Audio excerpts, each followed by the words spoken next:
Yan, mag-start na po tayo. Maglagay po tayo ng mantika. Kunti lang po.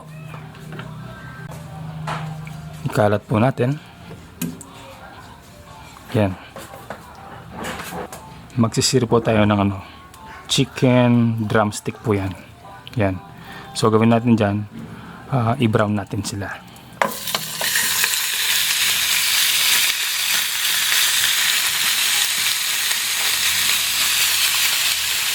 Season natin ng salt.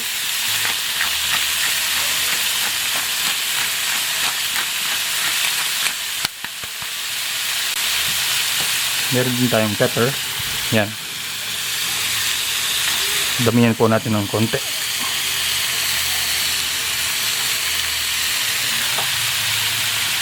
Tanggalin ko lang to. Parang balat ng ito. Yan. So gagawin na yan. Halo-haloin natin sila para yung seasoning na nilagay natin magkalat na. So ang purpose natin yan ay maging brown ng mga manok para lumabas pa ang tunay na lasa nila.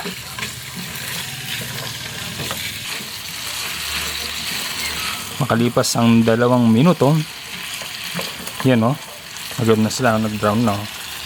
So yan, pag ganyan ang ginawa nyo sa mga karne nyo, labas na labas yung lasa nila. Masasarap pa yung karne. Okay? So tandaan nyo po yan. So dahil na sila, brown na sila, gagawin natin yan, set aside muna natin sila.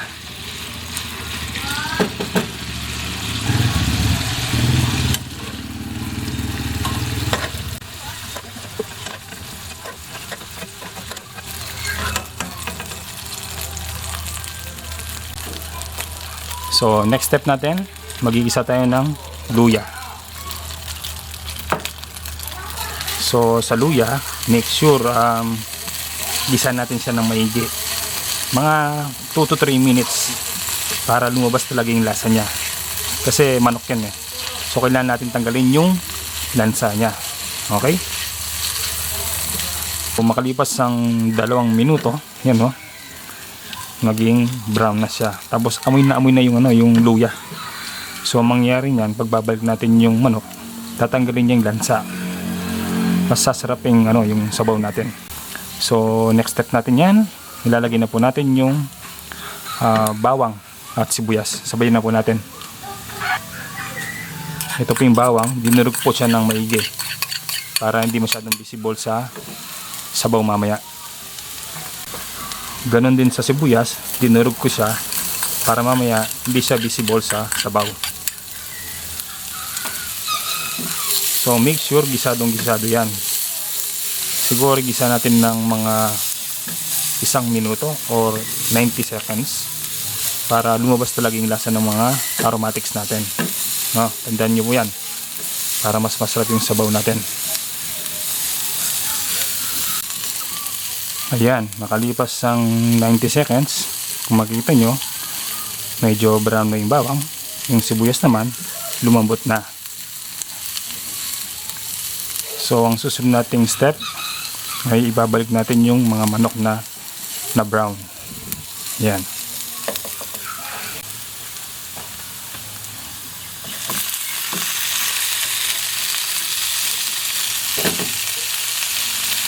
Lalagay tayo ng patis.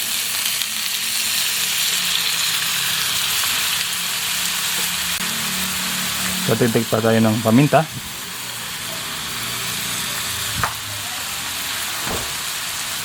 Tapos gisa-gisa natin yan para manuot yung lasa. Yan mga magandang technique. Hindi dire-diretsong So kung bibigyan mo siya ng oras talaga ang pagluluto, masasarap siya. Marami sarap ng amoy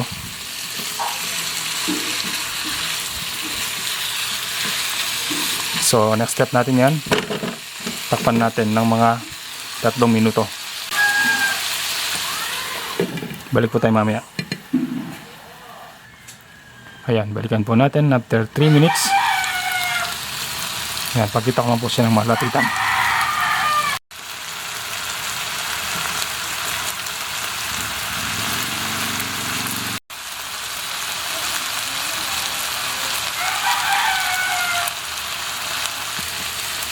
So ang next step natin ay maglalagay tayo ng tubig.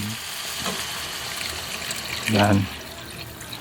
So palagay ko kulang yan, dagdagan pa natin. So depende po sa inyo kung gaano karaming tubig, kung karaming sabaw ang gusto nyo. Sa akin, ganyan karaming pwede na. Yan. Natin. Yan. Sandaling halo lang. Tapos takpan natin. So hayaan natin kumulo yan ng mga 15 to 20 minutes. Balik po tayo mamaya. Balik po tayo. So bago po buksan yan, mag-shoutout muna tayo sa mga gustong magpabati. So shoutout po kay Rowena Yamane from Reno, Nevada, Edita Reyes from Davao City, Jobita Guevara from Marikina, kay Madam Mirna Stafford from Las Vegas, USA, Ana Coreta Ramos from General Tino, Nueva Ecija, at kay Hemoragno from KSA. Shoutout po sa inyong lahat. Ingat po lagi at God bless. Ngayon, open na po natin to. Ayan. After 15 minutes po yan. Check po natin.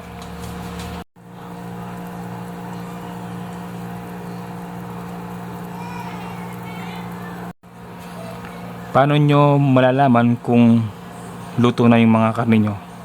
Medyo magaan na sila. Yan o, lumulutong na sila ng bahagya. So, ibig sabihin, luto na sa loob, wala na silang water content. So, kaya lumulutong na sila. No? So, next step natin, maglalagay tayo ng chicken cubes. Tapos, sasabayin na rin natin tong miswa. Panalo yan. So, ilubog lang natin. Tapos, hintayin natin lumambot yan. Siguro, mga 5 minutes. Yan. Takpan natin ulit. Tapos balik tayo mamaya. Balik po tayo. Ayan o. Malambot na yung miswa natin. Yan o, pakita ko lang po. Sarap ng sabaw o. Yan o. Yan o, malambot na o. Panalong panalo yan. So, next step natin, lalagyan na po tayo ng beaten eggs. So, ikot nyo pong ganyan. Tapos, maglagay po kayo ng beaten eggs. Yan, ganyan lang po.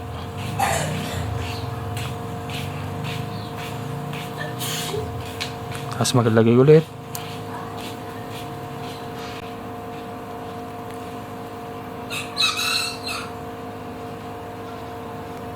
Make sure malakas po yung apoy pag nilalagay niyo po yan.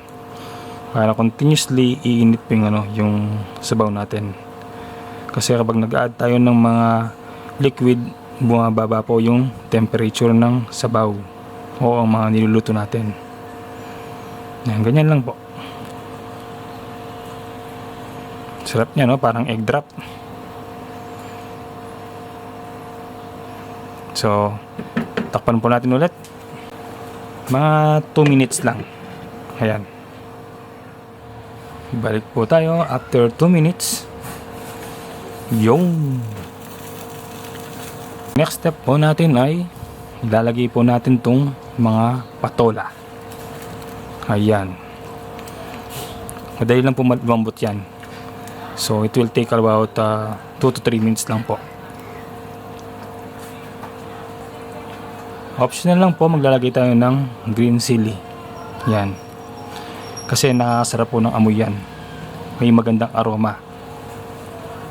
Takpan po natin ng 2 to 3 minutes. Tapos na yan. Ready na po ang ulam natin mamaya.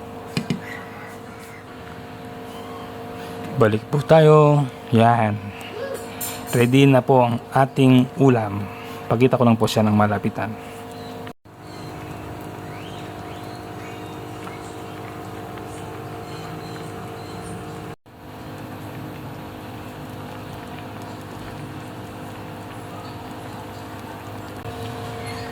So, ayan. Luto na ang ating ulam. Tignan nyo naman, no? Miswa na parang egg drop, tapos may patola pa. So napaka-nutritious ng ulam natin ngayon. Ngayon January, 'di ba? Medyo malamig pa. So napapanahon yung tong ulam natin. Yan, no? So kung meron kayong pritong tilapia, kung wala, okay lang. Pero yung iba, gusto nila merong mga side dish na fried fish. Pero yan, okay na yan kasi meron naman siyang drumstick na nasir kanina. So panigurado, masarap na rin yan. So kanina po, yung mga shoutout ko, randomly ko lang po pinili yun. So pasensya na po kung di po na-shoutout yung ibang nagpapa-shoutout. Sana maintindihan niyo po. Okay po. Yan, luto na po yan. Marami po sana kayong nakuhang technique at idea kung paano lutuin to. Madali lang naman po. Sundin nyo lang po yung recipe namin. Hindi po kayo maliligaw. Sa mga ingredients naman, tansya lang po. Okay po. So, i-invite ko po kayo na mag-subscribe, like, at mag-comment po tayo sa aming YouTube channel. Mas maganda po, i-share nyo po sa Facebook, mas maganda. Yan po. So, nagpapaalam na po kami. Maraming salamat po sa mga suporta nyo. God bless po at ingat lagi.